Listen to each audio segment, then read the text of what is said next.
hirapan sa buhay kasi nga salungat tayo na sumagwan.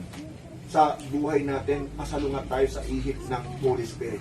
Pasalungat tayo sa kanyang kalooban. Kaya nangyayari, tayo rin ang nahihirapan. Sa madaling salita, kaya natin nararanasan yung nararanasan natin at hindi natin makuha yung gusto natin kasi hindi ito ayon sa kalooban ng Lord.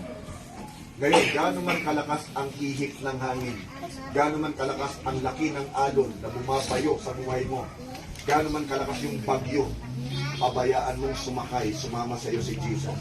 Kasi ang nangyari nung sumakay si Jesus sa bangka ng mga alagad, pumayapa ang hangin.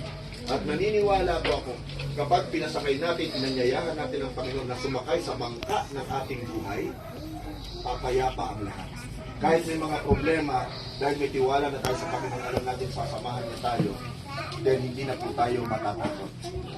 Babalutin tayo ng takot kapag wala si Jesus. Si Jesus po talaga ang pag-asa natin. Wala